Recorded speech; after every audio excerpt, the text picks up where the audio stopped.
ताहियात नाअहली case जो है उसकी बड़ी अहम समाअत इस वक्त सुप्रीम कोर्ट में जारी है और उसके अंदर इंसाफ जो है वो भी ट्रायल के ऊपर है। ऑब्वियसली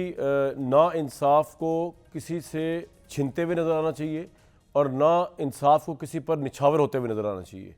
इंसाफ जो है वो अपने मेरिट पे होता है और इंसाफ जो है उसका अपना ही एक क्रेडिबिलिटी और क्राइटेरिया है जो फैक्ट्स की बुनियाद पर फैसला करता है। ना उसके जज्बात होते हैं, ना उसमें कोई नज़रिया होता है, ना उसमें कोई फेवरेटिज़म होता है। अभी सुप्रीम कोर्ट में समाअत जारी है, इसमें एक तो सोशल मीडिया पर अगर आप देखें तो तब तो वो तो इतनी मतलब यहाँ पे आप प्रेजेंट नहीं कर सकते और वो हक़ाइक़ से बरक्स भी है। जिस तरह सुप्रीम कोर्ट के मौजूद जजेस को का मजाक उड़ाया जा रहा है और जिस तरह उन पे हमले किए जा रहे हैं। पाकिस्तान तहरीक इंसाफ का एक चैप्टर जो है वो भी इस वक्त चढ़ा हुआ है चीफ जस्टिस साहब के ऊपर। मैं पढ़ रहा था, उनका एक बंदा है अजीब सही नाम, शेर अफजल कोई मुरब्बत है, वो कहता है कि जी चीफ जस्टिस के होते इंसाफ नहीं मिल सकता। तो ये चीज़ें जो है पाकिस्तान के इंसाफ के पर्सपेक्टिव में, क्रेडिबिलिटी के पर्सपेक्टिव में बड़ी बगौर देखना चाहिए कि पॉलिटिकल पार्टी, सोशल मीडिया इस तरह की दुशराम तराजी से भी बाज रहे हैं और दूसरी तरफ कोर्ट्स भी जो है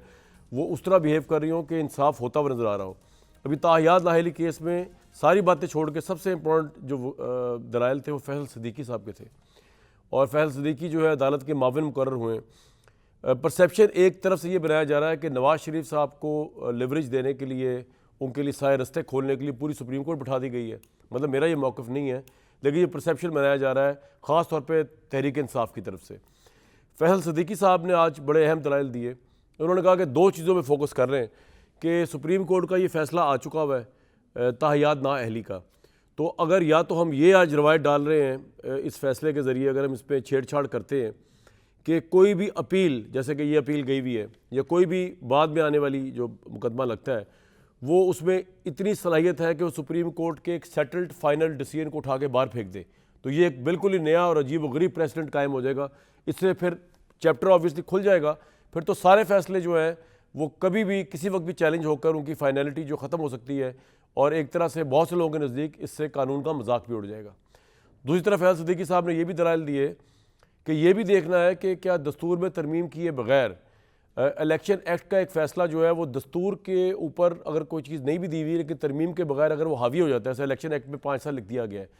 तो क्या हम ये कहने जा रहे हैं कि इलेक्शन एक्ट जो आम एक इलेक्शन एक्ट है जिसमें 2/3 की तरमीम और पार्लियामेंट की तरमीम भी शामिल नहीं होती, इस हद तक भी नहीं जाया जाता, वो इतनी हावी है कि वो किसी भी सुप्रीम कोर्ट के फैसले को नल एंड वाइड कर सकती है। In this case Nawaz Sharif को जो नाअहल करार दिया गया, ये मामला चल रहा है और सबसे बड़ा क्वेश्चन अब ये उठ गया है कि बेसिकली ये जो कोर्ट बैठी हुई है, ये फैसला अगर नवाज शरीफ के हक़ में करती है तो पाकिस्तान में सुप्रीम कोर्ट का इमेज क्या जाएगा। बदकिस्मती से ये डिबेट इस तरफ चली गई है। इलेक्शन की क्रेडिबिलिटी का इमेज क्या जाएगा और अगर नहीं करती तो क्या जाएगा। बिलावल भुट्टो ने मेरे सामने कि लाहौर में बैठ कर बड़ी तनकीद की, लेकिन जो अहम चीज़ उन्होंने कल कही वो बड़ी इंटरेस्टिंग थी। वो कह रहे थे कि जी, और अजीब सी लॉजिक है उनकी कि या तो अदालत जो है दोनों को अहल करार दे, यानी नवाज शरीफ साहब और इमरान खान को, या फिर दोनों को नाअहल करार दे। मतलब वो चाह रहा है कि दोनों को नाअहल करार दे तो अकेले वही फिरें, फिर पूरे उसके अंदर प्राइम मिनिस्टर कैंडिडेट वाहिद वही हों। लेकिन बिलावल भुट्टो की इस पॉलिटिकल इंटरप्रिटेशन की तो कोई टके की हैसियत नहीं है कोर्ट के आगे, क्योंकि कोर्ट ने अगर एक को नाअहल समझती है तो नाअहल ही करार देना चाहिए, दूसरे को अहल समझती है दूसरे को नाअहल ही करार देना चाहिए, और दोनों अहल हैं दोनों अहल, दोनों नाअहल दोनों नाअहल। लेकिन ऐसे होता हुआ क्या नज़र आ रहा है पाकिस्तान की सुप्रीम कोर्ट में, जहाँ इतना अहम फैसला होने जा रहा है और इलेक्शन की साख इससे मुंसलिक है। क्योंकि अगर ये परसेप्शन ऊपर जाए कि जी खुदा ना खास्ता पाकिस्तान की सुप्रीम कोर्ट जो है वो किसी एक शख्स या नवाज शरीफ साहब को रिलीफ देने के लिए बैठी हुई है, तो ये भी कोई ना सिर्फ अदालतों के लिए अच्छी बात होगी। मैं बिलीव नहीं करता ऐसा हो रहा है, लेकिन अगर ये परसेप्शन उभरे फैसलों से या समाज से, तो ये भी पाकिस्तान के लिए अच्छी बात नहीं ना इलेक्शन के लिए। इस पर ज़रूर आज बात करेंगे। पाकिस्तान में अनयूजुअल हालात हैं, तो ये भी कहा जा सकता है कि सुप्रीम कोर्ट भी अनयूजुअल डिसीजन दे सकती है कि जिस तरह नवाज शरीफ साहब को अब हर केस से एग्जेम्प्ट हो गए, तो लग तो ये रहा है कि उनको बेसिकली बाकायदा था इन केसेस के अंदर, तो जब केसेस ही गलत थे तो ये ताहियात नाअहली तो वैसे ही ख़त्म हो जानी चाहिए अगर इस तरह देखा जाए चीज़ों को। आवे गावे बिगड़ा हुआ जनाब, कहाँ शुरू करें कहाँ ख़त्म करें।